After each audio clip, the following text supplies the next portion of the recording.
Hey everybody, welcome back to the family channel. Hello. As you can see, it's just Kat and myself today. You're stuck with us again because Garen is still not well. We took him to the emergency doctors today and he's got some viral infection. They've given him some medicine and booked him off school for the rest of the week. And he came up to try and film, but we said to him, just go downstairs, mate. He really wants to film, but he's not feeling well at all. So we sent him downstairs.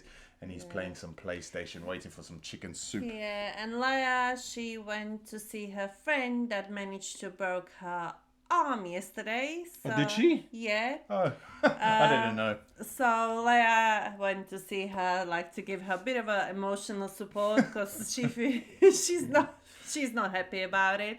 So it's just two of us. Yep, just the two of us. Anyway, today we are reacting to how the US military smoked these Russian mercenaries. And I've done this video before and I was telling Kat about it and she was quite interested to see. And seeing as though we don't have any kids with us at the moment, we can watch a video like this. So yeah, it's a pretty good video. I really enjoyed it and I actually can't wait to see it again.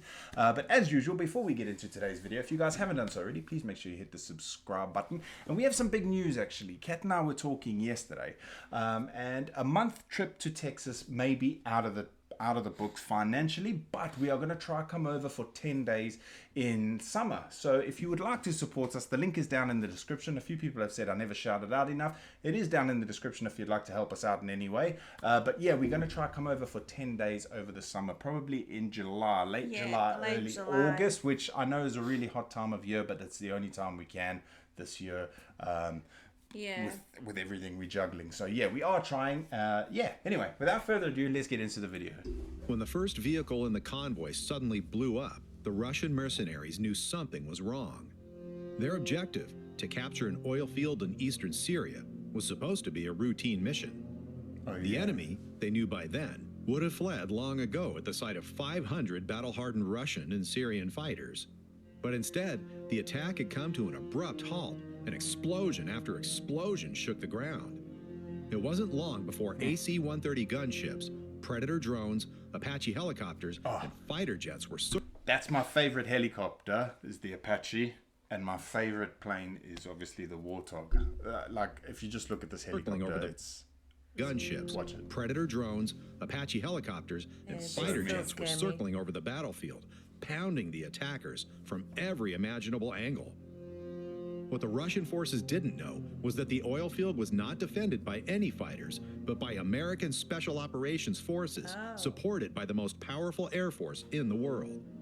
And so, within a few minutes, the routine mission turned into hell on earth and into one of the deadliest engagements for the notorious Russian mercenary group Wagner. To stop the rapid advance of the Their leader's dead now, isn't he? Yeah, they are some... Yeah, mean. A mean group, aren't they? Yeah. Claimed Islamic State, the U.S. had deployed troops in Syria since 2014.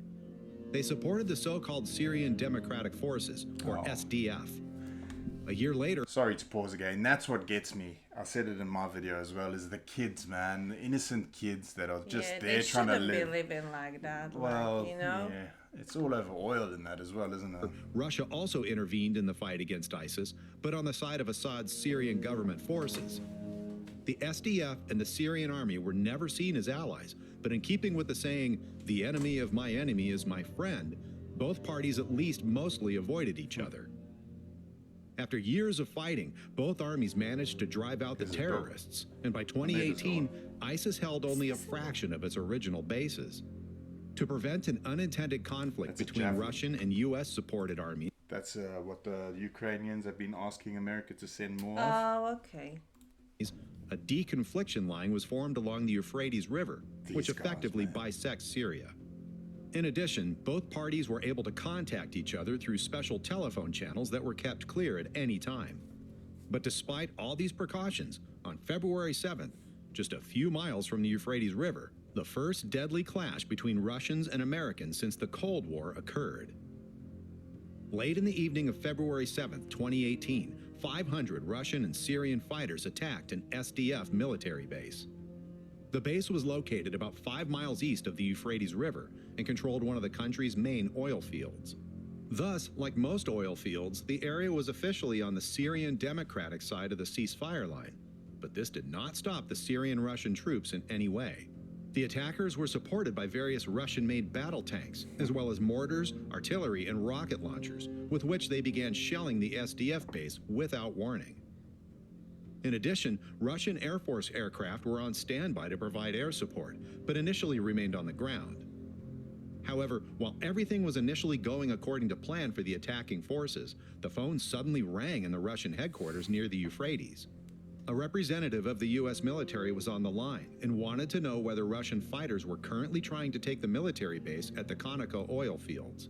Here, not only the Syrian Democratic Forces were under heavy artillery fire, but also their allies, American Green Berets, Army Rangers, Marines, and various support units.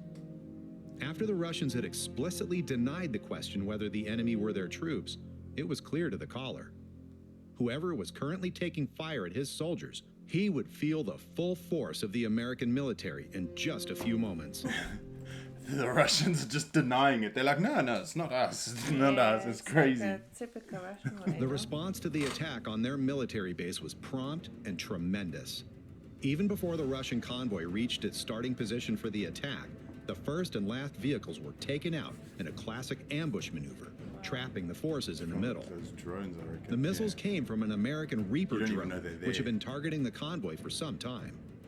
However, to the Russian They're amazing thing, aren't they? You don't even know they're there. And some guy is controlling it. That is crazy. Like that is possible. Like They're awesome. and they're so scary. powerful. Yeah, like you know, it's. they could be above us now. We wouldn't have a Yeah. clue.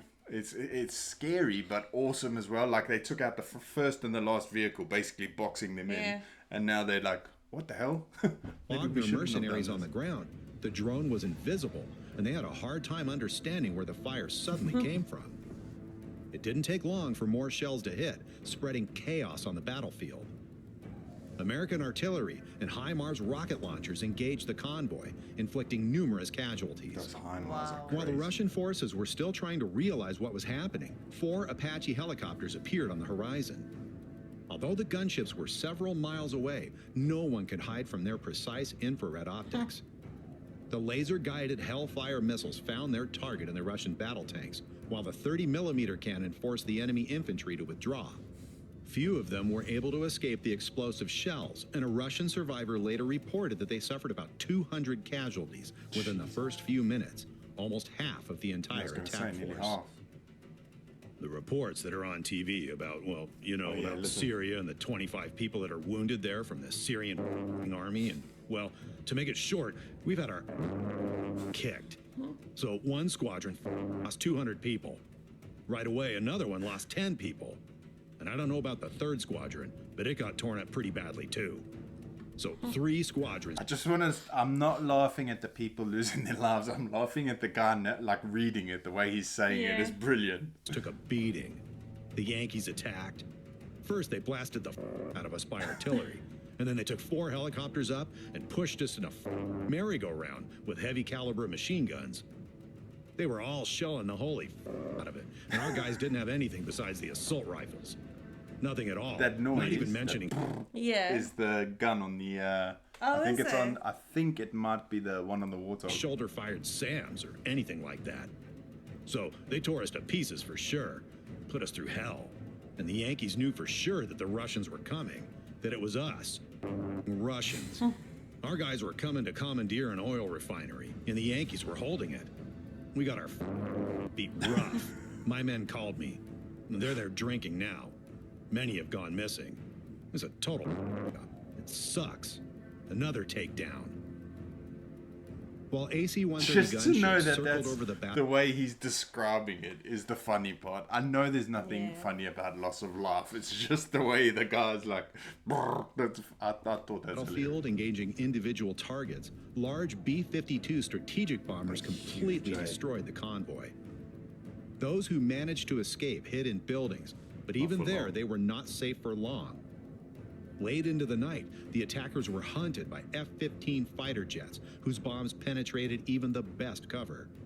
The new 5th-generation air superiority fighter F-22 Raptor was also Beautiful, used. eh? But for the soldiers on the ground, it no longer made any difference who was pounding them. The Russian contractors did not Refueling? stand a chance against the American Air Force. Although there were rumors that some pilots from the nearby Russian airbase were asking for permission to take off, the blue-painted Su-34s and 35s remained on the ground. The attackers' casualties were so heavy that in the middle of the battle, one of the Russian commanders called in and asked for a ceasefire, indicating that Russian military was in contact with the attacking fighters after all. A published call from a Wagner mercenary sums up events in Syria. Just had a call with a guy, so they basically formed a convoy, but didn't get to their positions by some 300 meters. One unit moved forward. The convoy remained in place about 300 meters from the others. The others raised the American flag, and their artillery started ours really hard. Then their choppers flew in and started everybody. Ours just running around. Just got a call from a pal, so there are about 215 killed. Jesus. They simply rolled ours out hard. Made their point. Made their What point. the cars were hoping for in there? That they'll run away themselves? Hope to scare them away? Lots of people so bad they can't be ID'd. There were no foot soldiers on the American side. They simply our convoy with artillery. When the battle ended early next morning, there was nothing left of the convoy of vehicles. Holy crap. All combat vehicles have been destroyed, with the exception of a single battle tank and armored personnel carrier. Of approximately 500 Russian and Syrian attackers, at least 200 were killed or wounded. One of the mercenaries later reported that in some places they found solidified melted sand and gun barrels bent from the heat. Jesus. There were no basically casualties turned on it the into American glass. The sand, it was so hot. Oh my God. That's crazy. and no reports of damaged aircraft. Yeah. Only nothing. one of the SDF soldiers in the base at the oil field was wounded by Russian fire, but survived. The incident sparked outrage on both Russian and Syrian sides, but since the Americans had repeatedly reassured themselves through the Russian officials, they could not be blamed. According to intercepted phone calls between the leader of Wagner and Russian ministers, the attack was even said to be an order from Moscow. For Wagner Group fighters, the Battle of Conoco Fields went down in history as Red February and was one of their most humiliating engagements. At least some of them received a medal specially made for this event. It shows a Russian soldier surrounded by flames, heroically shooting at an American Apache helicopter. A scene that probably never took place in this way. The Syrian Democratic Forces and their American allies had successfully defended the base at the oil field and continued to fortify it. The demonstration of their superior air power was meant to be a warning to any hostile forces not to mess with the wrong people. Interestingly, when Syrian and Russian fighters gathered in the area again about a month later, the Americans once more contacted the Russian commander in charge. This time, That's the thing. They're asking them, if it's you, let us know. Yeah. And they, no, it's not us. Oh, all right, well, we asked. it was not long after the end of the phone call that the entire Russian-Syrian fighting force hastily withdrew. They ran this time. For those who made it this far, thanks for watching. If you want to help us produce more content, Same to you guys. Thanks for watching if you've made it this far. It's crazy, isn't It's it? mental. Like, this Wagner group, like, they are... Yeah, well, they're They're mercenaries, aren't they? crazy. They're paid to, like... They do anything for Russia, like, you know, like, they go everywhere. Well, this is the thing, like, I don't like swearing on this channel, but this is the definition of fuck around and find out. Yeah. Because, like, you messed around with the wrong person, and we Yeah. basically turned the sand around you to glass. And you never got anywhere near. They didn't lose a single person, and there was no equipment damage. Yeah. Only the one That's injury. amazing, isn't it? Like, And they just... wow. It's crazy. How is that possible? It's like, scary stuff, man. It's scary. It's a great video. I like the way it was produced and made Yeah. as well. I love this video. Yeah. But yeah. I'm actually surprised that it can go like they can say how it was. Well, that's what they were saying. They intercepted phone calls and like they asked them. That's what they said. America was like they did the right thing. They asked, "Is it you?" And no, it's not us. It's not Yeah. us. Okay, well, we're gonna sort it out then. And they still denied it was them. The swearing, the brr, brr, it cracked me up this time as well. I thought it was brilliant. Anyway, guys, like I say, we are going to plan a live, hopefully this week sometime. We're just waiting for Garen to feel a bit better, and then we'll discuss are plans of coming over. Hopefully in the summer. It's my task now to look for some tickets and stuff. Obviously, being the summer holidays, the tickets are quite expensive. But we are going to manage it somehow because we are all desperate. I mean, Garen today, even as sick as he is, he came outside to sit with me for a bit while I was doing some bits and bobs. And he's like, I really hope we can go this summer. So we've got to make it happen for the kids. Even Leia is like, she would love to go. So Leia said she might not come back. She said she might stay there. Yeah, so if you guys have got any recommendations for some quite affordable accommodation in the Texas, like we still haven't decided where we're going. Obviously, we literally just spoke about this yesterday, so we're going to plan it all out. But yeah, if you've got any recommendations for some awesome places, family-friendly places, that would be awesome. So please let us know. Anyway, thank you guys so much for watching. I hope you had an awesome Easter with your family. I know we did. We had a pretty good time, even though Garen and I stayed home today and Kat and them went to the family. But we had a good weekend. It was nice. Quieter one, wasn't it? Obviously, but a lot of work actually. I did a lot of work, even though we're not meant to here in Slovakia. Anyway, thank you guys so much for watching. Have a fantastic rest of your evening, and we will see you in the next video. Peace. Bye.